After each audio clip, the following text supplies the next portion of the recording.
నమస్తే, welcome to ఒకటి. ప్రస్తుతం మనతో పాటు Vengalrao Nagar corporator BRS corporator తేదేపే విజయారావు గారు ఉన్నారు. ఒకసారి మాట్లాడదాం. ఇప్పుడు చెప్పండి, సెక్రటేరియట్ లో నిన్న ఆల్రెడీ ఆవిష్కరణ జరిపిన పరిస్థితి. వాళ్ళేమో తెలంగాణ తల్లి మేము ఒక సామాన్య స్త్రీలాగా తెచ్చాం, వీళ్ళు ఒక గుళ్ళో దేవతను తీసుకొచ్చి తెలంగాణ తల్లి అంటున్నారు అని చెప్పి కాంగ్రెస్ వాళ్ళు అంటున్న పరిస్థితి. మీరేమో పాలాభిషేకాలు చేస్తా ఉన్నారు ఇదివరకున్న తెలంగాణ తల్లికి. అంటే మీరు ఏం చెప్తారు, చెప్పాలనుకుంటున్నారు? ఎంత దారుణమైన విషయం అంటే ఈ రోజు కాంగ్రెస్ ప్రభుత్వం ఎంత దిగజారిపోయిందంటే ఒక స్త్రీ మనోభావాల్ని దెబ్బతీస్తూ, అంటే ఒక స్త్రీని దేవతగా కొలిచే దేశం మనది భారతదేశంలో. భారత్ మాతని చూస్తే మీరు ఎలా ఉంటారు, కిరీటంతో పెట్టుకొని. భారత్ మాత కూడా అట్లనే ఉంటది. ఎంత దౌర్భాగ్య స్థితికి తీసుకొచ్చారంటే ఈ రోజు తెలంగాణ రాష్ట్రాన్ని. తెలంగాణ తల్లి ఒక విగ్రహాన్ని మార్చేసి అసలు అవసరం ఏముంది, మార్చాల్సిన అవసరం ఏముంది? మాకు అసలు ఇంత తెలంగాణ రాష్ట్ర ప్రజలందరూ మనోభావాల్ని దెబ్బతీస్తూ, అంటే ఒక స్త్రీని దేవతలాగా కొలుచుకుంటూ ఆ దేవత ఒక దీవెనల ద్వారా మనం తెలంగాణ రాష్ట్రంలో జరుగుతున్న అభివృద్ధి కానీ లేకపోతే సంక్షేమ పథకాలతో మనం బీఆర్ఎస్ ప్రభుత్వం ముందుకు తీసుకెళ్తూ ఉంది. ఆమె దీవెనల్ని ఒక దేవత రూపంగా మనం కొలుచుకోవడం మన ఆనవాయితీ.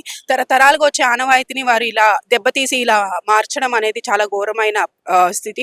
ఎందుకంటే అందరు మనోభావాలు దెబ్బతీసి మరి బాధ పెట్టి ఇలాంటి చేయడం అనేది చాలా దారుణమైన సంఘటనని మేము భావిస్తున్నాము. కాబట్టి ఈ రోజు గౌరవ శాసనసభ్యులు మాగంటి గోపీనాథ్ గారి ఆధ్వర్యంలో ఇలా జూబ్లీహిల్స్ కాన్స్టిట్యున్సీలో మేము ఈ రోజు తెలంగాణ తల్లిని మేము ఎలా కొలుచుకుంటామో, అంటే మేము ఎలా భావిస్తామో అలా ఆ విగ్రహానికి మేము ఈ రోజు పాలాభిషేకం చేయడం జరిగింది. అంటే కాంగ్రెస్ వాళ్ళు ఏమంటున్నారు అంటే, ఇంతకుముందున్న తెలంగాణ తల్లి స్టాచ్యూ ఒక పెద్దింటి అమ్మాయి లాగా, ఒక పెద్దింటి స్త్రీ లాగా ఉంది. ఇప్పుడు మేము తీసుకొచ్చింది ఒక సామాన్య వ్యవసాయ కూలి చేసుకునే కావచ్చు, పల్లెటూరు ఒక సామాన్య లేడీలా తీర్చిదిద్దామని చెప్తా ఉన్నారు. దానిపైన మీరు ఏమన్నారు? ఇప్పుడు తెలంగాణ రాష్ట్రాన్ని బంగారు తెలంగాణ చేస్తాను అని చెప్పారు. బంగారు తెలంగాణ అంటే సామాన్య స్త్రీని అలాంటి రూపంలో తీసుకురావాలి. అంటే కోట్ల రూపాయలు ఇచ్చి స్త్రీ ప్రతి ఒక్క ఇంట్లోనూ ధనవంతులు కావాలన్న ఉద్దేశంతో వారు సంక్షేమ పథకాలు తీసుకొచ్చారు. అసలు ఆరు గ్యారంటీలు హామీలు తీసుకొచ్చారు. అవన్నీ కూడా ఏమి కనపడట్లేదు. ఏ 6 గ్యారంటీలు ఇవ్వలేదు. ఏమి 426 గ్యారంటీల పేరు మీద 420 గ్యారంటీలు వాళ్ళు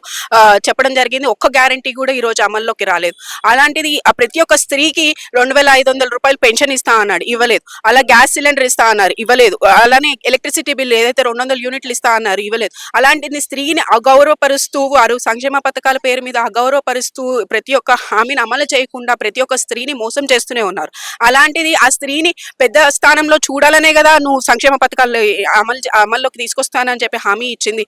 మరి అలాంటి మన తెలంగాణ తల్లి దేవత రూపంలో ఉంటే నీకేంటి అభ్యంతరం, నీకేంటి ప్రాబ్లం? అసలు మార్చాల్సిన అవసరం ఏముంది? చేయాల్సిన అభివృద్ధి మానేసి ఇవన్నీ ఎందుకు? టీఎస్ని టీజీగా మార్చి, లేకపోతే తెలంగాణ తల్లి రూపాలు మార్చి, లేకపోతే అంబలం మార్చి, ఇవన్నీ అవసరం ఏముంది? అవసరం లేనిది అంటే నువ్వు కేవలం మార్పు అంటే ఇందులో మార్పు తీసుకురావడానికి వచ్చావా? ప్రజాపాలన అంటే కేవలం మార్పు తీసుకొస్తా అంటే మార్పు తీసుకొచ్చే చిహ్నాల్లోనా? కానీ లేకపోతే ప్రజాపాలన అని చెప్పి ప్రజల్ని ఈరోజు నమ్మక ద్రోహం చేసి ప్రజల్ని ఇలా ఇబ్బంది పాలు చేస్తూ ఉన్నారు ఈ ప్రభుత్వం. అంటే వాళ్ళు ఏమంటున్నారంటే, కాంగ్రెస్ వాళ్ళు మా అభివృద్ధి బాగానే ఉంది, ప్రజలందరూ మాకు ఓకే చెప్తున్నారు, పాజిటివ్ వైబే ఉంది ప్రజల్లో. కానీ బీఆర్ఎస్ వాళ్ళే మా పైన దుమ్మెత్తిపోయే ప్రయత్నం చేస్తా ఉన్నారు. ఇదంతా బీఆర్ఎస్ వాళ్ళు చేస్తున్న కుట్ర, ప్రజలందరూ యాక్సెప్ట్ చేస్తున్నారు ప్రభుత్వాన్ని అని చెప్పి రేవంత్ రెడ్డి గారు అంటున్నారు. దానిపైన ఏం మాట్లాడుతున్నారు? మీడియానే సాక్ష్యం, మీరే ప్రజల్లోకి వెళ్ళి అడగచ్చు. ప్రజలే డైరెక్ట్ గా మీకు సమాధానం చెప్తారు. మేము చెప్పాల్సిన అవసరం లేదు. గౌరవ శాసనసభ్యుల ఆఫీస్కి కానీ మా ఆఫీసులకు కానీ ప్రతి ఒక్కరు పబ్లికే డైరెక్ట్ గా ఈ రోజు రోడ్ల మీదకి వస్తున్నారు. రోడ్ల మీదకి వచ్చి మాకు ఇది రావట్లేదు, నీళ్ళు రావట్లేదు, కరెంట్ ఇవ్వట్లేదు, ఏదైతే 200 యూనిట్లు ఫ్రీ కరెంట్ అని హామీ ఇచ్చారో కేవలం నామకే వాస్తే ఒక నెల రోజులు ఒక 100 మందికి ఇచ్చేసి మిగతా వాళ్ళందరికీ ఇవ్వడం వాళ్ళకి ఇప్పుడు రెట్టింపు బిల్లులు వస్తున్నాయి. ప్రతి ఒక్క ఇంటింటికి మీరు చూస్తుంటే ఈ రోజు వాటర్ ప్రాబ్లం, ఏదైతే ఇంటింటి నల్ల కనెక్షన్ అని చెప్పి మనము మిషన్ భగీరథ పేరు మీద ఇంటింటి నల్లు ఇచ్చామో అది కూడా ఈ రోజు నీళ్ళు ఇవ్వలేని స్థితిలో కాంగ్రెస్ ప్రభుత్వం ఉంది. ప్రతి ఒక్క చిన్న సమస్య నుంచి తీసుకుంటే పెద్ద సమస్య వరకు, పెద్ద ప్రాజెక్ట్స్ వరకు ప్రతి ఒక్క దాంట్లో కూడా ప్రజలు ఇబ్బంది పాలు అవుతూనే ఉన్నారు. కాబట్టి మీరే డైరెక్ట్ గా, మీడియానే సాక్ష్యం, మేమేం చెప్పాల్సిన అవసరం లేదు. మీరే డైరెక్ట్ గా పబ్లిక్ వెళ్ళి అడగచ్చు.